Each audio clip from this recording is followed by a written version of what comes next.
And dear student, आज मैं आपके पास अर्थशास्त्र का दूसरा चैप्टर, ये क्लास 10th के एग्ज़ाम के लिए वेरी इंपॉर्टेंट है। अब ध्यान रखने का, मैं पहला चैप्टर आपको विकास पढ़ाया था, डेवलपमेंट। दूसरा चैप्टर क्या है? भारतीय अर्थव्यवस्था के क्षेत्रक। तो इसमें आपको ध्यान रखना है कि क्षेत्रक में क्षेत्रक का मतलब क्या है और इसके कितने भाग हैं। तो क्षेत्रक जो क्या है, sector of the Indian economy, इसमें ध्यान रखना जो भी आर्थिक क्रियाएं हमारी होती हैं उसको 3 भागों में बांटा गया है। वो पहला सेक्टर प्राथमिक क्षेत्रक, द्वितीयक क्षेत्रक और तृतीयक क्षेत्रक। केवल इन क्षेत्रकों के बारे में आप जान जाइए, ये आपका चैप्टर कंप्लीट हो जाएगा। अगर वीडियो पसंद आएगा तो प्लीज़ लाइक और शेयर जरूर करिएगा। इसलिए ध्यान रखिएगा, इसमें केवल आपको तीनों क्षेत्रकों के बारे में पढ़ना है। तो मैं स्टार्ट करता हूँ आपको भारतीय अर्थव्यवस्था का क्षेत्रक। देखिए, क्षेत्रक का मतलब हमारे यहाँ जो भी आर्थिक क्रियाएं हैं, जो भी इकोनॉमिक एक्टिविटी है, उसको 3 भागों में बांटा गया है। पहला भाग, दूसरा भाग और तीसरा भाग। तो आपको बस ये ध्यान देना है कि प्राथमिक क्षेत्रक यानी प्राइमरी सेक्टर में क्या आता है, तो कृषि से संबंधित विषय आते हैं। कृषि से संबंधित विषय आते हैं। तो प्राथमिक क्षेत्रक में क्या आता है? कृषि से संबंधित विषय आते हैं। ध्यान रखना, आपसे पूछेगा कृषि से संबंधित विषय किस क्षेत्रक में आता है, तो प्राथमिक क्षेत्रक में। तो इसलिए आप ध्यान रखिएगा, प्राथमिक क्षेत्रक में क्या आएगा? कृषि से संबंधित विषय आते हैं। अब आपको ध्यान रखना कौन कौन से विषय इसमें आएंगे, तो जैसे कपास की खेती, मछली पालन, मुर्गी पालन।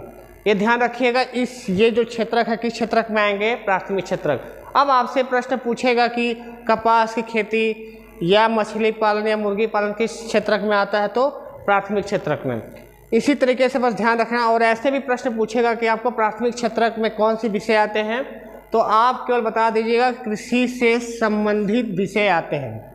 एग्रीकल्चर से जो रिलेटेड सब्जेक्ट है, ये आपका किस सेक्टर में आता है? प्राथमिक क्षेत्रक, जिसे हम प्राइमरी सेक्टर भी बोलते हैं।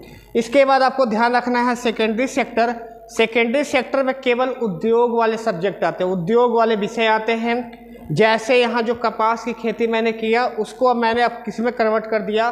कपड़े में। और जैसे गन्ना की खेती हुई, ये तो प्राथमिक क्षेत्र का विषय है, लेकिन गन्ने को आपने चीनी और गुड़ बना दिया, तो ये आपने उस प्राथमिक क्षेत्र के जो विषय है उसको कन्वर्ट कर दिया। तो बस ध्यान रखिएगा कि द्वितीयक क्षेत्रक में आपके उद्योग संबंधित विषय आते हैं। तो द्वितीयक क्षेत्र में क्या आता है? उद्योग संबंधित विषय, इंडस्ट्रियल सब्जेक्ट किस क्षेत्रक में आएगा? द्वितीयक क्षेत्रक में। बस इतना आप ध्यान रख लीजिए, आपका ये चैप्टर कंप्लीट। तो ध्यान रखिएगा, प्राथमिक क्षेत्रक में क्या आएगा?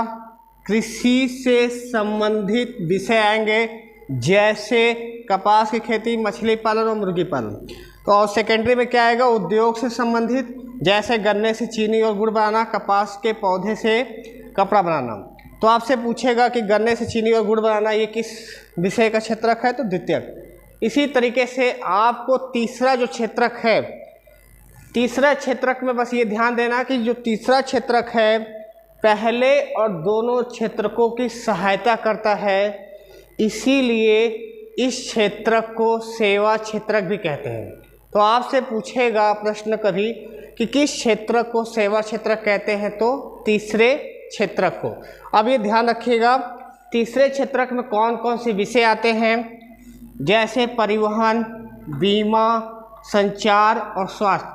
तो आपसे प्रश्न ऐसे पूछेगा आपके बोर्ड एग्जाम में या किसी भी एग्जाम में कि परिवहन, बीमा, संचार या स्वास्थ्य किस क्षेत्रक के विषय है, तो तीसरे क्षेत्रक के विषय हैं। तो प्राथमिक क्षेत्रक में क्या है? कृषि से संबंधित विषय आएंगे। दूसरे में क्या है? उद्योग संबंधित इंडस्ट्रियल सब्जेक्ट आएंगे।